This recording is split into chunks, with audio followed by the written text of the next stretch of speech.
para los que todavía no me conocéis, soy la doctora Belén Alonso, soy la secretaria general del Colegio de Médicos desde junio del año pasado. Daros las gracias por venir para participar en esta primera jornada que hemos organizado en torno a esta campaña especial que hemos sacado en torno a un eslogan, como habréis visto ya, que es hacia una medicina más humana, como celebración de nuestro 120 aniversario del Colegio de Médicos. Así que a lo largo de lo que queda de año vais a ir viendo este tipo de jornadas, de acciones, todas enfocadas a esto, a debatir y a hablar y a darle una vuelta a si realmente la medicina se está deshumanizando, como se dice en algunos medios, y cómo podemos hacer para salvaguardarla, ¿no? Esta parte más humana de la medicina. Bueno, esta campaña tiene dos objetivos fundamentales. El primero es precisamente avanzar hacia una medicina más humana en un contexto en el que actualmente existen varios factores que hacen peligrar esa parte humana de nuestra profesión. Por un lado, pues el actual sistema de valores a nivel social, los recortes y la falta de personal que estamos viendo todos los días en el sistema de salud. Ahí estáis viendo las reivindicaciones desde atención primaria. La falta de tiempo en la atención al paciente, los cambios continuos que hay también por esa precariedad laboral en la atención primaria, en los pediatras de atención primaria, que deberían de ser figuras referentes para los pacientes y que muchas veces no lo son por esos cambios de puestos de trabajo. El segundo objetivo de la campaña es precisamente poner en valor la relación médico-paciente. Una relación que es fundamental, como todos sabréis, para llegar a hacer un buen diagnóstico, un buen tratamiento, para llegar a buen puerto, y que de hecho se ha propuesto desde el Ministerio de Cultura como un bien inmaterial de la humanidad. A ver si lo conseguimos. Bueno, si se ha propuesto esto, también nos hace reflexionar al respecto, ¿no? Hay esa inquietud social en la que en más de un entorno pues estamos planteándonos qué está pasando con la relación médico-paciente. En sí misma la relación médico-paciente muchas veces es la que ocasiona la mejoría del paciente, no tanto la terapia que se le proponga o el tratamiento terapéutico que se le proponga, sino también esa escucha, esa comunicación, esa empatía hacia el paciente. Todo esto lo que conlleva la relación entre una persona y otra persona, lo que es realmente la esencia de la medicina, como he dicho en más de una ocasión, pues una persona intentando ayudar a otra persona y además con todo lo añadido, el conocimiento, la ciencia de la que dispone, pues que no podemos perderlo, ¿vale? Bueno, pues vamos a empezar, si os parece, viendo una pieza audiovisual que pertenece a esta campaña. Hemos pedido a 4 rostros famosos de la sociedad guipuzcoana que colaboraran dándonos sus testimonios. Lo han hecho muy amablemente y vuelvo a repetir, ya lo he dicho en varias ocasiones, pero otra vez vuelvo a repetir que les damos las gracias por tan fantásticos testimonios, y ahí nos hablan ellos en primera persona desde su rol como paciente, qué consideran que es un buen médico, ¿vale? Pues adelante vídeo.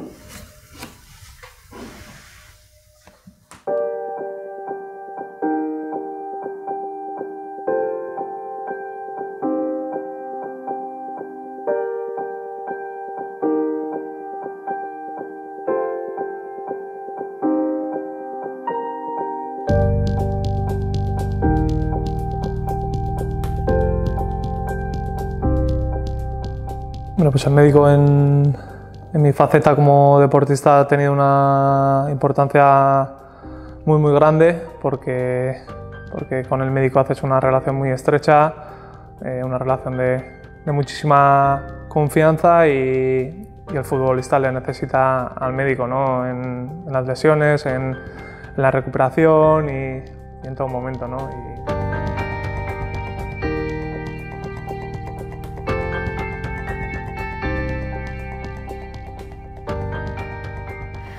Sendagile netzako izan behar du familitako bat, pertsona bat dakitena nire familitako osasuna zaindu behar duna.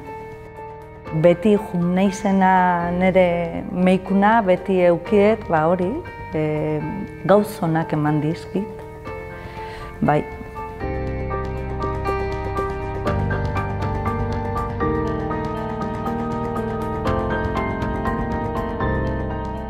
Bueno, sendagilea, zorionez edo tamalez, bizitzan beti ere oso hurbil sentitu dudan persona bat.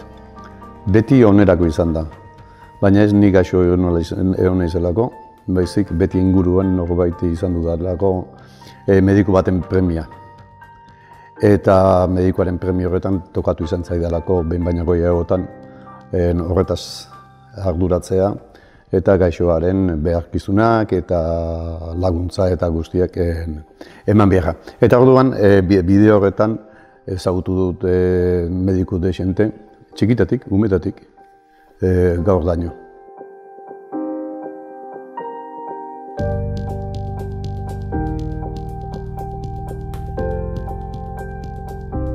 El médico para mí es una persona que tiene que reunir conocimientos y humanidad. A ver, yo por suerte hacia mi persona no he tenido en ningún momento grandes cosas, ¿no? O sea, cuando he tenido que recurrir a un médico, bueno, pues ha sido algo distendido, ¿no? Pero, por ejemplo, como madre, sí que, bueno, pues se te juntan distintas cosas, ¿no? Primero, cuando eres una madre novata, ¿no? Que realmente a lo mejor las cosas no tienen mucha importancia, pero necesitas que haya una figura referente, ¿no? En mi caso, ha asistido una persona muy importante para nosotros, que es como, bueno, una institución en mi casa. Ni nahi detena da, behana juten izanen, izaten da, kezka badakatelako, ez bakarri gaixotasuna, kezka bat. Eta eskatzen diotena da, laguntza. Nundik, nola, jun behar dut.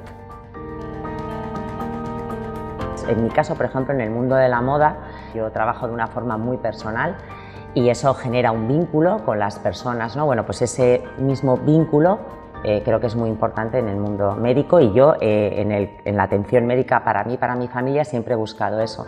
He buscado a las personas que me han acompañado y además son personas que me han acompañado desde hace muchos años. El mismo pediatra 17 años, el mismo ginecólogo desde que era una niña, o sea, siempre son las mismas personas y me parece fundamental porque ellos ven tu evolución y saben cómo eres y cómo funciona luego tu organismo, ¿no? Pero eso ya es la parte médica de ellos, ¿no? Que realmente a ti, bueno, pues te tiene que dar más igual, ¿no? Eso se ocupan ellos, supuestamente, pero la otra parte es algo que generas entre ambos.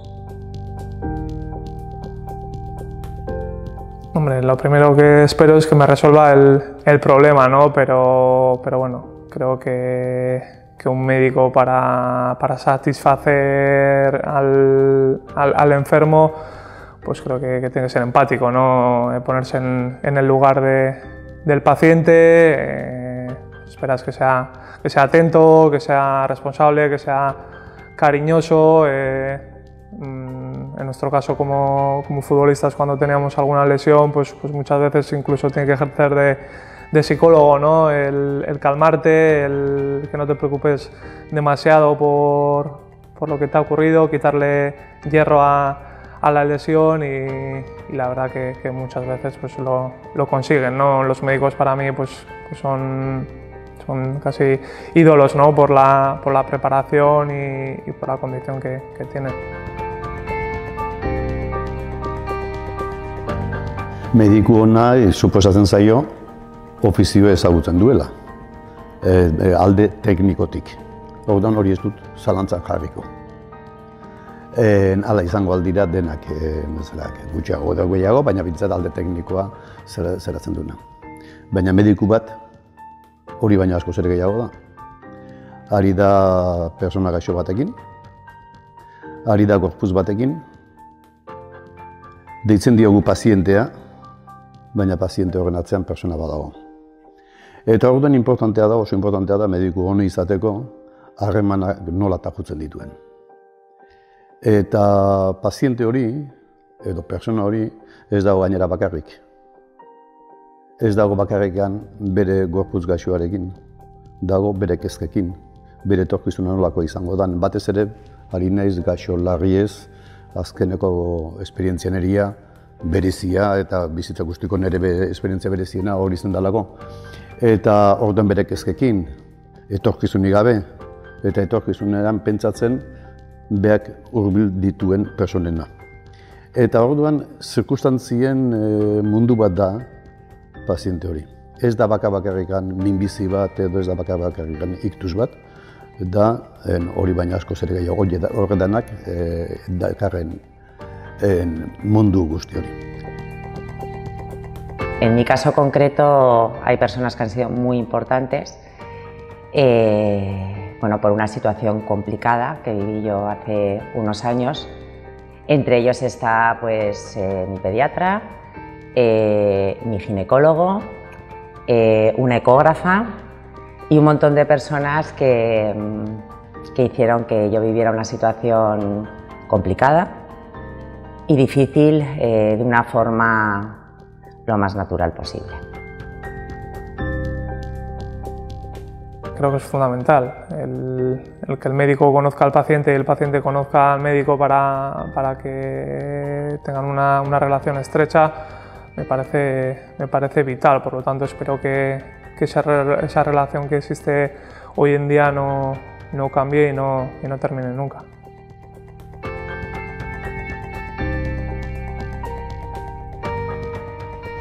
Izan behar du humano, ez epaile.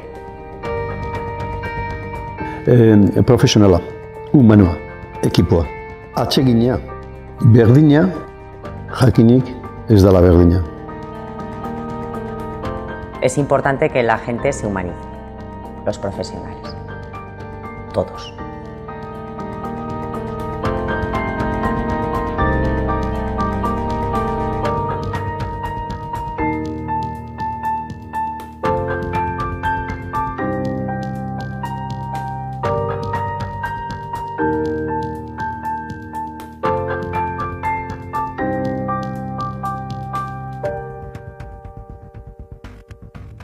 Claro, ¿no? Viendo estos testimonios de estas personas tan sencillas, tan humanas, cómo nos hablan desde dentro, desde el corazón.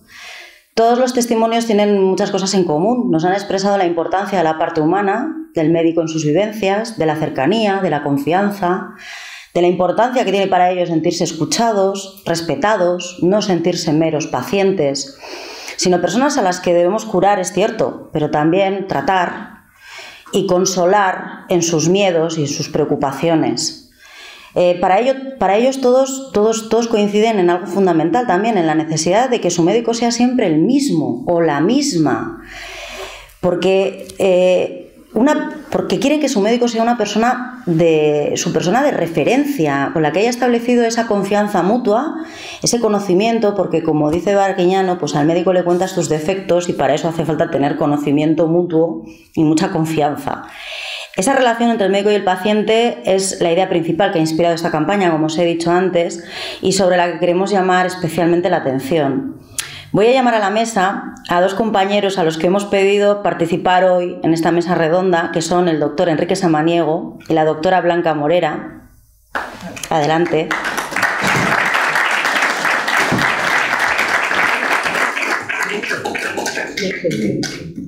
Y mientras toman asiento, pues os voy a adelantar que ambos van a ofrecernos su punto de vista sobre la medicina y el humanismo, sobre cómo ha ido cambiando a lo largo de los años la medicina y con ella también pues la forma de ejercerla, nuestro contacto con el paciente. Tras sus intervenciones abriremos un debate y un espacio de reflexión al que os invito a todos a que participéis.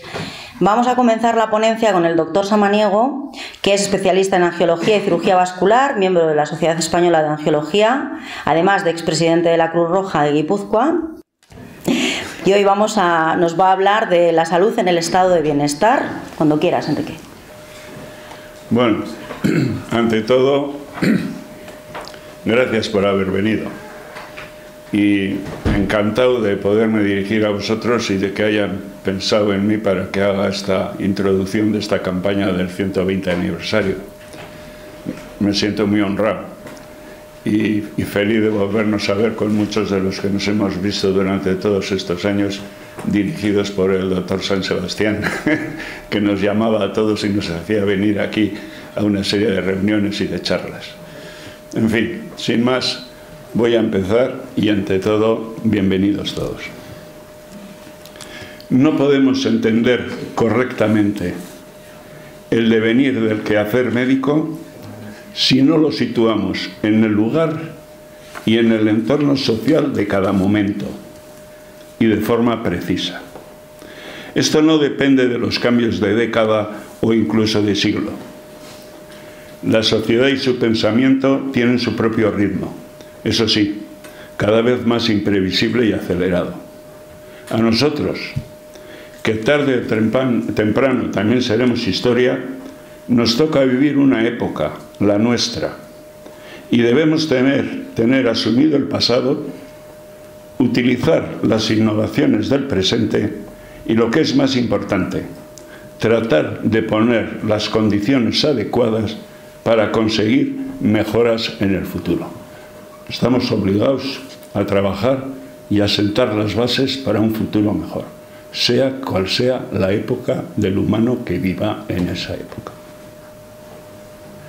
Y esto sin dogmatismos, ya que principios que hoy podríamos considerar inamovibles serán superados. Y sin ninguna duda, nuestro concepto actual de medicina y sociedad sufrirá modificaciones, lo que también influirá en ese futuro que tenemos que preparar.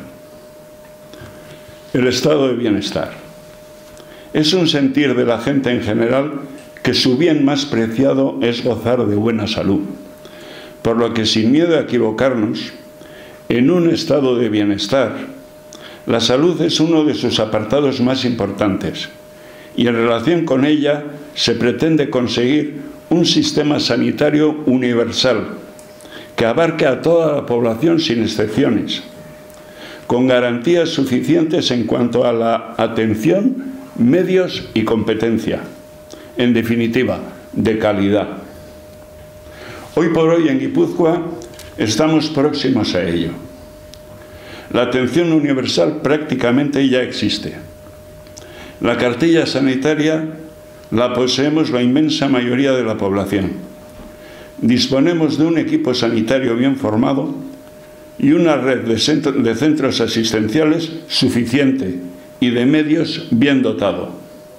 Hasta aquí todo perfecto, pero este pero indica que algo no funciona. No estamos satisfechos. ¿Sacamos el rendimiento adecuado a todos estos recursos? Categóricamente no. Y como consecuencia, el trato médico-enfermo se está deteriorando. El sentido humanista de nuestra existencia como médicos y el comportamiento humanitario en nuestra profesión es una de las esencias de la medicina. Si esto falla, no hay buena medicina, por muy espectaculares que sean los resultados terapéuticos. Fundamental lo que hemos visto en el reportaje anterior es ese sentido humanitario, esa buena relación médico-enfermo, más que los resultados terapéuticos, que lo son, por supuesto, pero se llega más fácil a esos resultados con ese comportamiento. Hasta ahora hemos gozado de buena atención y de respeto, lo que se ha notado para bien en esa relación. Pero algo está ocurriendo que hace que se vaya deteriorando. Y en ese algo todos tenemos nuestra parte de responsabilidad. De poco tiempo a esta parte ha surgido un fenómeno antes inimaginable: los médicos agredidos por sus pacientes y o familiares, lo que va en un aumento. Cada vez son más frecuentes las noticias en este sentido. Ahí tenemos un síntoma de una grave patología. Curiosamente, esto sucede cuando en los últimos años se ha ampliado la atención al paciente. Han proliferado ambulatorios, servicios de urgencia. Hemos mejorado en medios y conocimientos, pero esto no ha servido para mejorar la relación médico-enfermo. Lo que significa que en el proceso organizativo entre centros, médicos y pacientes, algo no se ha tenido en cuenta. Se ha dotado de medios sin la planificación y sin la motivación adecuadas. No debemos quedarnos de brazos cruzados. Urge tomar medidas. Hay que realizar un mea culpa por parte de la organización sanitaria, analizar qué se está haciendo mal y poner los medios para la satisfacción del personal sanitario y de los usuarios. En personal sanitario incluyo a todos los trabajadores de la sanidad, directivos, oficinas, recepción, mantenimiento, limpieza, médicos, enfermeras, camilleros, etcétera, etcétera, etcétera. Todos tienen que ser conscientes de que están ocupando un lugar X en la atención a los enfermos. Hay que motivar, más que exigir, a todos los funcionarios de la sanidad pública. La cuestión está en el cómo acceder a esos servicios y en el cómo atender. Algo está fallando en esa organización susceptible de mejoras que afectan a la relación médicos y usuarios. Hay que disminuir drásticamente las demoras asistenciales, las nutridas listas de espera, el caos en las urgencias hospitalarias, etcétera, etcétera. Aquí hace falta coger el toro por los cuernos y meternos de llenos en la organización. Una organización en la que consigamos la satisfacción de sanitarios y usuarios con una relación médico-enfermo como era en otro tiempo. Que hay que reformar o retocar el modelo está claro. Esto requiere un estudio profundo y complejo entre los factores dignos de ser revisados. Ante todo y fundamentalmente sería el estudiar una posible reforma en la organización en lo que respecta a la atención al usuario. Un médico de atención primaria me decía: me siento como un embudo. Y le digo: ¿y eso? Mira, soy como el embudo. Para recibir pacientes tengo la boca muy ancha y para darle salida un tubo muy estrecho. En clara alusión a la deficiencia en la respuesta por parte de otros servicios dentro de la organización. Aquí también jugaría un importantísimo papel la labor de educar al usuario, ya que el mal uso, el abuso de los servicios es causa de muchos de los problemas. En cuanto al facultativo, en principio disponemos de equipos de sanitarios bien formados, cada cual con su especialidad. Otra cosa es lo de motivados, lo cual tiene que ser analizado seriamente y dar con los medios para lograr que los médicos sean plenamente motivados y con un alto grado de autoestima. Por supuesto que en la mayoría de los casos se encuentran satisfechos con la labor que realizan, pero muchas veces, más de las deseables, se encuentran constreñidos y desmotivados por la propia organización. Y cuando digo médicos, me refiero también a enfermeras y demás sanitarios, sin olvidar a todo tipo de operarios que trabajan para la sanidad. Todos, sin excepción, contribuyen para lograr la buena salud de la sociedad. Si avanzamos algo en estos puntos, progresaremos mucho en el trato médico-enfermo y en uno de los pilares fundamentales de la medicina, su sentido humanitario. Últimamente, la evolución de la medicina ha sido vertiginosa debido a la robotización. Cada vez son más las especialidades apartadas del trato directo con el enfermo. Por otra parte, la organización político-sanitaria, la socialización de la medicina, ha creado otras especialidades administrativas. Pero por este alejamiento con el enfermo no tiene por qué resentirse uno de los fundamentos más básicos de la práctica médica, el espíritu humanitario, del cual participan todos ellos, ya que con su trabajo juegan un importantísimo papel en la lucha por la salud general. Su labor es absolutamente necesaria para una buena función sanitaria y el feliz envejecimiento de la población. Estadísticamente, actualmente, España ha pasado a la primera línea en el ranking mundial de la longevidad y Guipúzcoa está muy próxima a la primera posición en nuestro país. Luego algo sí se está haciendo bien. La robotización. Hoy la robotización proporciona una medicina más resolutiva y eficaz, pero por otra parte la robótica tiene sus pegas. Y os pongo como por ejemplo el primer robot, la calculadora. La calculadora va a ser uno de los primeros robots y pronto nadie sabrá nada de las 4 reglas. Hoy son más de la mitad de la población que no saben sumar ni multiplicar, ni cogen la calculadora y listo. Y no te digo nada a la cajera de un supermercado. Como encima la máquina le dice lo que tiene que devolver, ni siquiera sabe restar. Y es así. Y eso es un robot. Y el robot conduce a eso si no somos conscientes de que esto nos puede pasar. El ordenador, con los datos, otro robot. Y en ocasiones más de las deseables, tras el saludo de rigor, invitamos al paciente a sentarse y a partir de ahí nos separamos la vista de la pantalla, donde leemos los datos explorados en otros departamentos, inmediatamente escribimos el tratamiento, lo mandamos a la impresora, otro robot, y se lo entregamos al paciente. Una amable despedida y punto. No se ha palpado, percutido, auscultado. ¿Para qué? Lo mismo que no se ha sumado, restado ni dividido. ¿Para qué? Los rayos X, el electrocardiograma, la resonancia magnética, el escáner, el gamágrafo, etcétera, etcétera, una serie de robots que han arrinconado la exploración general, palpación, percusión, auscultación, etcétera, en deterioro de la relación médico-enfermo. Eso no quiere decir que debamos prescindir de estos avances técnicos tan prodigiosos.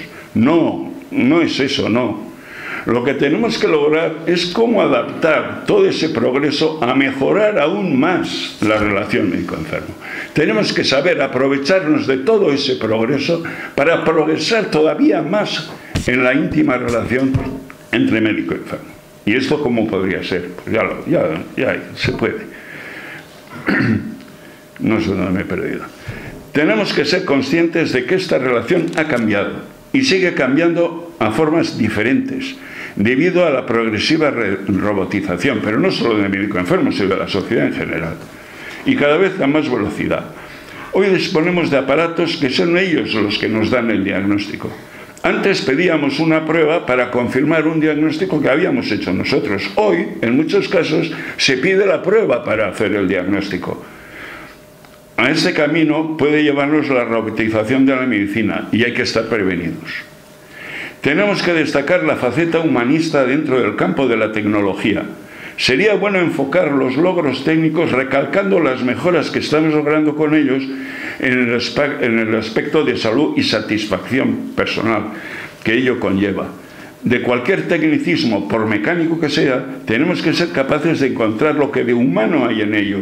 Y esto puede conseguirse con un trato directo médico-enfermo en la que el médico se preocupa de adaptar todos los datos obtenidos hacia una persona determinada, acompañar, sobre todo acompañar al enfermo en su enfermedad y aprovechar las ventajas de los robots, actuando con ellos, explicando al paciente los beneficios que ello reporta dentro de una relación humana y respetuosa por ambas partes.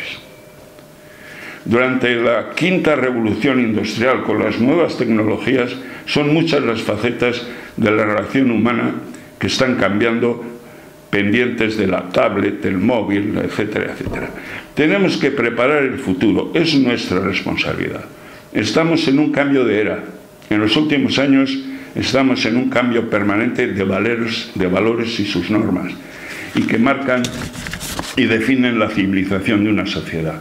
La robótica y la globalización están influyendo en este cambio de forma determinante. Pero todo esto no supone ningún obstáculo para la marcha imparable, espectacular y de progreso que lleva la medicina científica, resultado de la asimilación y superación de tanto de los conocimientos como de los errores propios de su misma historia. Liberada de dogmatismos, es consciente de que principios que hoy podríamos considerar inamovibles serán superados y sin ninguna duda nuestro concepto actual de medicina irá sufriendo modificaciones y también influirá en su futuro. Como cualquier otro colectivo, constituimos un proceso en evolución constante. Y para terminar, esto es lo que quería deciros más o menos sobre la humanización de la medicina, lo que se avecina, en qué posición estamos y de dónde venimos. Si hubiera hablado más de dónde venimos, pero el tiempo no es el que hay, porque la historia de medicina me apasiona. Pero para terminar, el pecado más grave contra el humanismo en medicina es el de los que se arrogan el poder de curar las enfermedades incurables. Tenemos gente que abusa de los enfermos incurables diciendo que son capaces de curar esas enfermedades. Y ese es el pecado más grave contra el humanismo en medicina. Langlois era un profesor de París. En el año 1874 decía lo siguiente, con un gran espíritu humanista, En los más de 30 años que vengo tratando la tisis, nunca he logrado sanar a ninguno. Y sin embargo, han sido los años más felices de mi vida. Esto indica una dedicación y una entrega tremenda a sus enfermos. Es un libro que se dedica en el año 1874 a querer curar la tisis en París, no consigue nunca curar a nadie, se dedica 30 años a ello y comenta al final de eso diciendo que han sido los años más felices de su vida. Y luego en otro momento de ese libro, que por cierto me lo regaló una paciente que dijo, mira, he encontrado este libro en mi casa, era del siglo XIX el libro, y me regaló el libro. Y lo leí y me gustaron estas cosas y las cogí.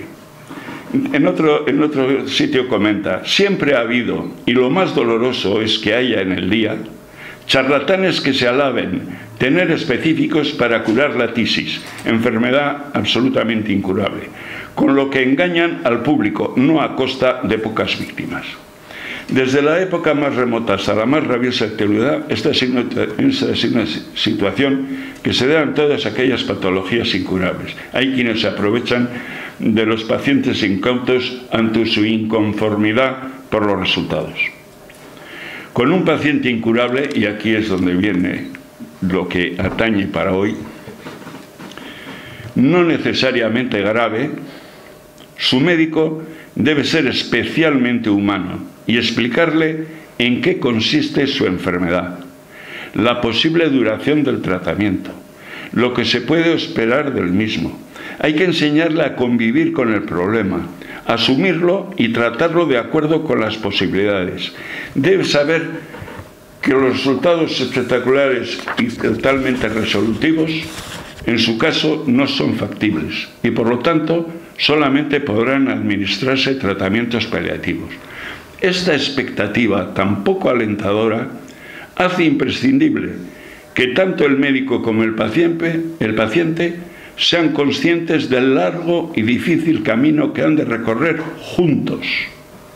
Y siempre hay que mantener una chispa de esperanza. Hay una máxima que dice, el médico debe consolar siempre, aliviar casi siempre y curar cuando se pueda. Muchas gracias por estar.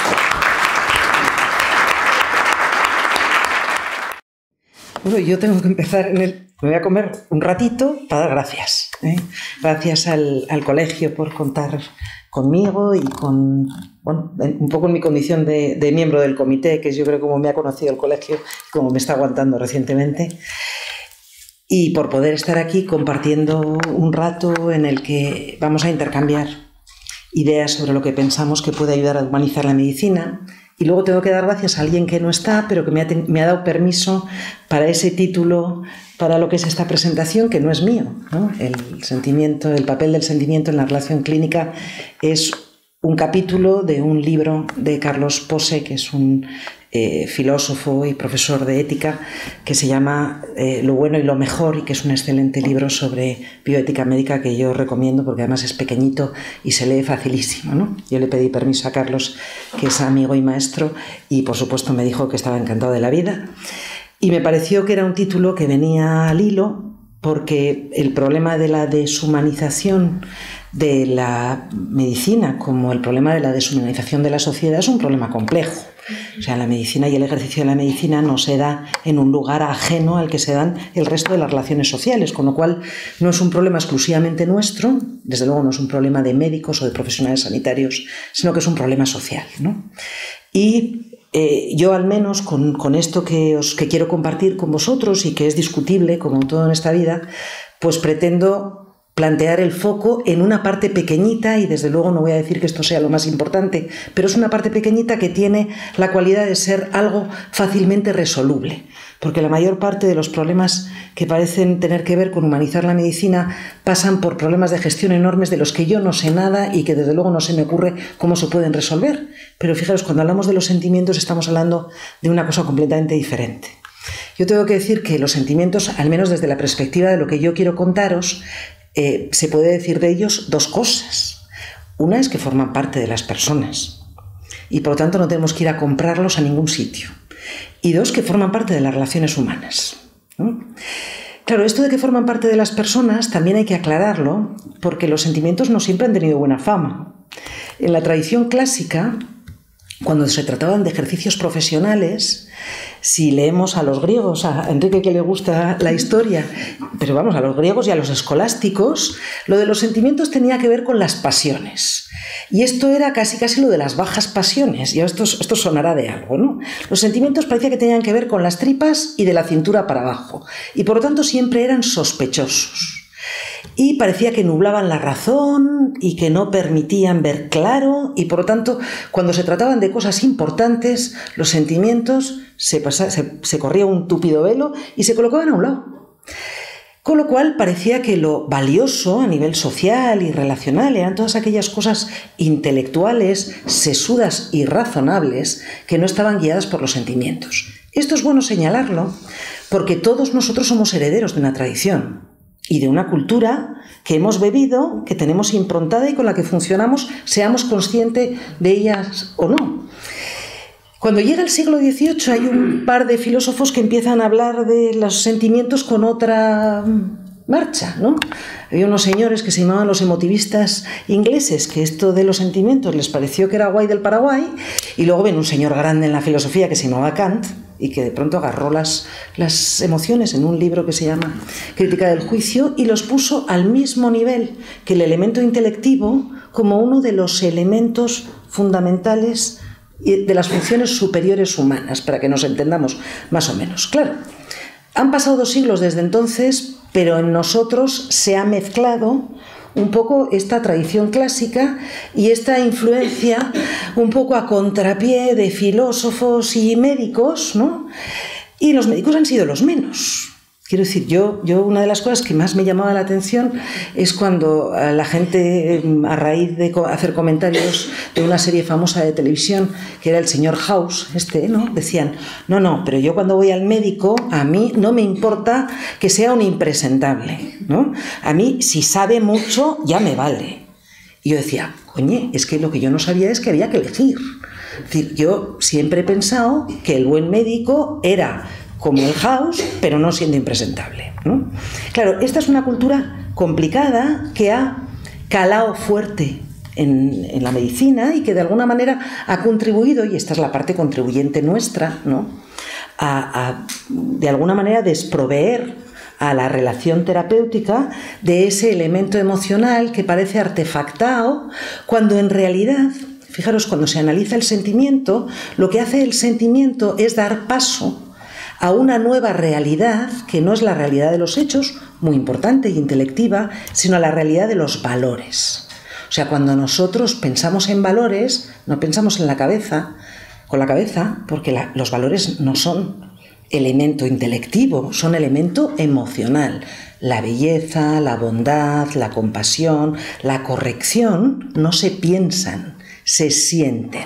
Con lo cual, los sentimientos abren todo un universo que forma parte de nuestra humanidad y, por lo tanto, de nuestras relaciones. Eso nos lleva al segundo elemento del que yo quería comentaros. La relación clínica no es más que una forma muy específica de relación interpersonal. Específica porque se da entre un profesional con una determinada preparación y un paciente, usuario, cliente. A mí la terminología me da lo mismo, porque normalmente lo que suele ocurrir es que alguien que necesita ayuda o que sufre llama a la puerta de alguien, como decía Giñano, del que pretende recibir alguna ayuda o algún consuelo, como decía Enrique, porque al final todo nos sirve. A veces no podemos curar, pero podemos aliviar, ¿no? Claro, la pregunta que se nos plantea es, ¿cuál es la relación clínica ideal? Y entonces sobre esto, libros no, bibliotecas enteras, ¿no? Durante años hemos tenido una tradición que era sedenosta, pero que forma parte también de nosotros, y conviene hacer este ejercicio histórico porque nos coloca, ¿no? Que ha sido una tradición que ahora se llama paternalista, pero que yo prefiero en este foro, si me permitís, llamar beneficentista. El médico, consciente de su saber y confrontado a un paciente que no había demandado todavía ser mayor de edad, porque este era un asunto entre dos, hacía por él lo mejor que sabía, muchas veces sin él. Cierto es que de pronto los pacientes, y además de una manera desigual, que es lo que a nosotros nos ha dejado a veces un poco desparejados, ¿no?, hace un crecimiento a una mayoría de edad, pero yo creo que cualquiera que esté hoy en la práctica clínica se encuentra una realidad diversa. Se encuentra pacientes que piden ser sustituidos, pacientes que demandan ser iguales, pacientes que cuarto y mitad, y a veces sí y a veces no, y esto a veces a nosotros no nos resulta fácil. ¿Cuál es en ese contexto la relación ideal? Algunos, ley de autonomía del paciente en mano, esgrimen lo que llamaríamos una relación informativa, que es yo me comunico con el paciente con una comunicación meramente racional, o sea, lo inundo de información lo más objetiva posible, si es que la información puede ser alguna vez objetiva, porque lo único que hay objetivo es un libro escrito, lo que se dice verbalmente rara vez viene solo, ¿no? Y luego viene el paciente y me dice qué es lo que quiere hacer con esto, ¿no? Bueno, no cabe duda de que alguien se puede plantear así la relación. Hay gente que habla de narrativa. Claro, en la narrativa, que es muy biográfica, hay un elemento que hoy es conflictivo, que es el tema de tiempo. Para poder construir una historia con un paciente hace falta intercambiar información, y eso lleva su cadencia, no se puede hacer ni en 5 minutos ni en 10. Pero claro, es que yo me pregunto, es que tiene que ser la misma relación terapéutica la que tiene un médico en urgencias cuando atiende una urgencia que la que tiene un médico de cabecera con un paciente con el que tiene continuamente trato, o el que tiene un especialista que va a atender un episodio concreto de enfermedad. Yo sinceramente creo que no. Tiene que tener todo el mundo la misma relación que yo tengo con mis pacientes, que es una relación psiquiátrica, a menudo psicoterapéutica, enormemente vinculada. Pues a veces sí, pero probablemente otras veces no. Lo que ocurre en todos los casos es que, puesto que somos ambos seres humanos, no podemos jugar a que la comunicación se produce solo desde una perspectiva racional. Lo que sistemáticamente ocurre en mayor o menor medida en toda relación es que se expresan emociones. Y que además las emociones, sin ser el primer elemento, porque yo no quisiera nunca desnudar a la relación clínica del elemento de conocimiento científico que tiene, porque lo tiene, y ese conocimiento científico tiene que ver con elementos intelectivos y racionales, y tampoco se le puede despojar de ese elemento volitivo o conativo o conductual, que es el acto a través del cual ejercemos el diagnóstico o el tratamiento, más o menos tecnologizado. Pero hay un elemento, un momento, y es un momento que siempre está presente y que no se puede obviar, que es un momento emocional.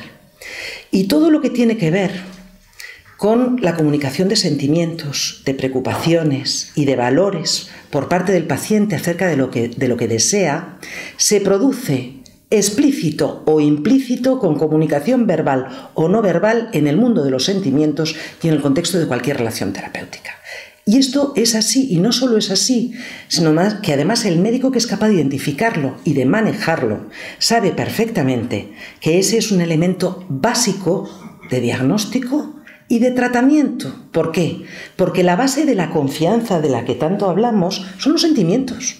La confianza es un elemento de valor ligado a la intimidad, al acceso y a la cercanía, que no se produce con un médico frío, intelectual, a lo House, sino que se produce con un médico cálido.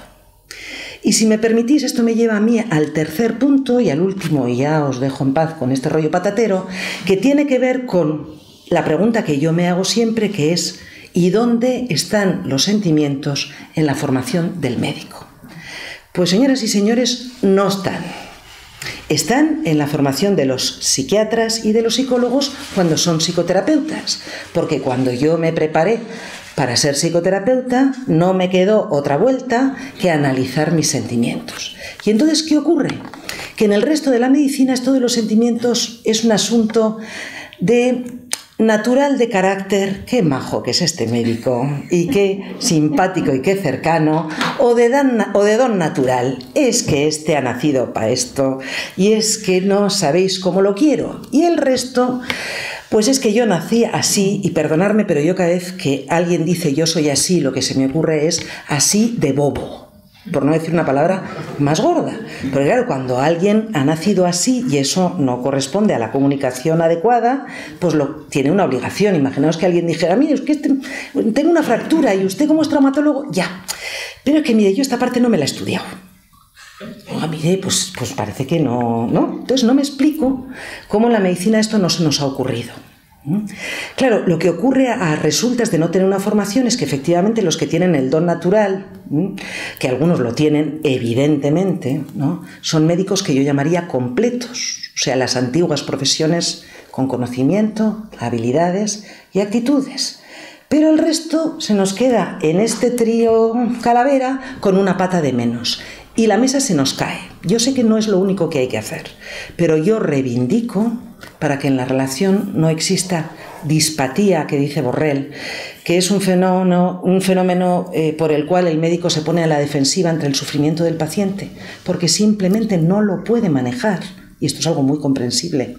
Lo que yo reivindico es que se introduzca la formación sobre los sentimientos en lo que es el catálogo educativo de cualquier profesional. Y creo que con ese tema, al menos una parte de la humanización de la medicina, probablemente la podremos resolver. Y os agradezco mucho la atención.